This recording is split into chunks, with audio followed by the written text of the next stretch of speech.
je peux vous rassurer que moi, que Simon Kouar reste sur le territoire français, je sortirai sur les rues de Paris. Et je peux vous dire que les autorités françaises finiront par me comprendre. Ils vont agir. Ça, je peux vous le rassurer. Et s'ils ne m'écoutent pas, j'irai encore plus loin. Jusqu'à ce que je vais brancher mes caméras comme ça là. Et je vais faire quelque chose mondialement. Ils seront obligés de sortir leur télé au Cameroun, en France, partout dans le monde entier. Et regarder le geste que je viens de faire. Je dis pas beaucoup. Mais pourquoi? Parce que on ne peut pas accepter. J'ai des vidéos où j'ai demandé à monsieur Simon Kouar qu'on arrête le mariage. Mais par contre, je veux protéger même ces Kaolo. J'ai tout dit. Mais qu'on paye les crédits. Mais il m'a dit qu'il est venu dans ma vie pour me détruire. Que je pensais que j'allais d'abord partir où. Mais je peux vous dire, regardez-moi très bien. J'aime parler avec vous, j'enlève les lunettes. La famille de Simon Kouar. J'ai dit Simon Kouar parce qu'il y a beaucoup de Simon. Si vous me loupez, je ne vais pas vous louper. Maman. Je ne suis pas Flavie. Flavie, vous avez loupé, elle vous avait laissé. Pourquoi? Parce que on l'avait surnommé maman, c'est ça, non. Mais Arnold, tu n'as pas eu beaucoup de chance. Parce que tu es tourné, tu es encore retombé sur les mains de Flavie. Chose que tu ne savais pas, cher cousin. C'est Flavie qui m'avait fabriqué. Ouais, je suis passé par les mains de Nana Suzanne. Flavie en Suisse là. Celle que tu as bloquée au Cameroun 3 ans, 9 mois. Je veux plaider ma cause et sa cause. Elle veut pas. Et ça serait comme ça. Tu vas voir. Vraiment? Donc vous venez, vous faites du mal aux gens. On a grandi ensemble au village. On est né au village, on a grandi. On a fait nos études à Kribi et tout. On menait une petite vie tranquille. Jusqu'à ce que tu te lèves pour dire que tu vas venir détruire Chimène. Ah non, si vous ne me détruisez pas, même me détruire. Vous allez voir. Vous menez pas minutes sur ce que je parle là. Et que je vais pas parler. Tout le monde entier a vu comment vous m'avez abusé. Comment vous m'avez escroqué. Vous avez tellement laissé les indices, les traces. Il y a des voix, il y a des écrits, il y a des vidéos, il y a tout. Vous avez cru que vous avez le colonel Simon?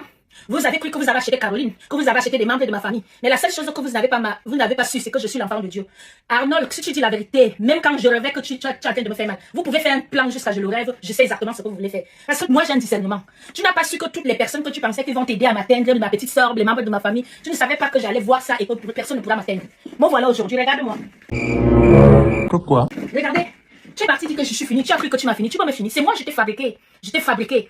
Arnold, j'étais fabriqué et en plus, je peux t'anéantir à tout moment. Et vous allez voir. Vous avez cru qu'avec vos injures, le peuple camerounais, les femmes camerounaises, que je vais laisser ma cause. Ceux qui font des mariages blancs, les fraudeurs camerounais qui escroquent des vieux blancs, qui font du mauvais mariage, qui font des mauvaises choses. Vous avez cru que vous allez m'intimider, me rabaisser, m'humilier, me traiter de folle. Après, je vais laisser. Quand vous me voyez parler, c'est une folle qui parle devant vous. Je m'intéresse! Regardez bien mes yeux. Je suis encore plus reposée. Hein. Ça, je peux vous l'avouer. C'est une folle qui vous parle? Non, non, je ne suis pas folle du tout. Je ne le serai même pas. J'ai la vie des gens à mort, c'est mon boulot. Ah bon? Voilà, moi j'ai des ambitions, j'ai des projets et ce monsieur ne viendra pas me détruire en France jamais de la vie. Je vais le renvoyer chez lui, vous allez voir. Vous allez voir. Et avant de le renvoyer chez lui, il va d'abord me payer l'argent, mon argent ici, parce qu'il serait jugé. Mais en fait, ce n'est pas seulement qu'il part au Cameroun. Qui part au Cameroun, qui va me rembourser mon argent. Question. Il doit être jugé en France. Le mariage blanc, le mariage gris, un mariage d'escroquerie sentimentale, c'est puni par la loi française. 5 ans d'emprisonnement ferme et avec les amendes. En dehors de ça, il y a eu un viol. Il y a eu plein de choses en fait. Donc du coup, la justice française va regarder toutes les preuves, tous les papiers que j'ai fournis. Est-ce que ce qu'on entend là est vrai? Elle ment. Elle ment. Vous êtes de qui pour venir me dire que je mens? Vous êtes personne. Quand vous me regardez, vous regardez cet individu. Vous pensez qu'il me mérite? Ok. Demandez son frère colonel. Monsieur Simon Kouar a dit à sa famille qu'il ne me voulait pas pour épouse. Il voulait être mon chauffeur. Quand il m'a déjà épousé. Vous imaginez? Il a dit devant le colonel Simon Patrick Alain et témoin. Attends, que quoi? Il a dit au colonel, devant le colonel Simon dans cette réunion assise, il va me montrer. Je vais souffrir, mais Arnold, on va voir les qui vont souffrir. Moi, je vais vous déprimer comme je fais là. Et ça, je vais vous monter des étapes et des étapes. Parce que vous pensez que vous pensez que la méchanceté c'est un concours. Vous pensez que faire du mal aux gens c'est un concours. Comme vous faites du mal là, c'est comme ça que vous pouvez contaminer des gens bien hein, à vous faire du mal. Hein. Parce que tu te lèves un beau matin comme ça, tu dis que je vais aller acheter des bandits pour bloquer Flavie qui a un titre de séjour au Cameroun, 3 ans, 9 mois. Ta cousine qui t'a donné de l'argent. Tu te lèves, tu dis que je vais aller me venger chez Chimène. Tu penses que le peuple, la justice camerounaise va laisser ça? Ils vont aller. Parce que je veux pas les laisser. Je veux sortir d'ici peu de temps à la rue de Paris. Quand je veux emmerder en France ici, ils vont demander le gouvernement camerounais ou bien la justice camerounaise qu'est-ce qui se passe. Donc ils vont traiter ce problème, il y a déjà des plaintes. Simon, colonel Simon, il va fuir. Il ne peut plus être grand chose dans ce problème. Parce qu'il ne savait pas que je vais taper plus haut. Ils ont cru qu'ils ont un colonel. Tu penses qu'un colonel, maintenant les choses ont changé. Et le pire, cher téléspectateur, j'avais prévenu le colonel Simon d'enlever son pied dans cette histoire. Je croyais qu'on s'est compris. Il m'a dit, je quitte. Il m'a même dit de faire certaines choses, de faire par exemple de l'envoyer en voice et tout, parce qu'il veut se dédouaner. Pourtant, il se foutait de ma gueule. Il se foutait de ma gueule parce qu'il sait ce que Arnold et lui, ils étaient en train de faire là-bas au pays. Je n'ai jamais voulu manquer de respect au colonel. J'ai toujours respecté des gens qui ont réussi comme moi. Mais il est venu, vous imaginez que son cousin l'a déplacé pour l'assise au quartier ou sous-quartier. Qu'est-ce qu'un colonel est parti chercher au sous-quartier pour l'assise? Si c'est que son cousin Arnold ne le tenait pas dans leur truc diabolique qu'il a raconté. Je peux penser que je délire? Je ne délire pas.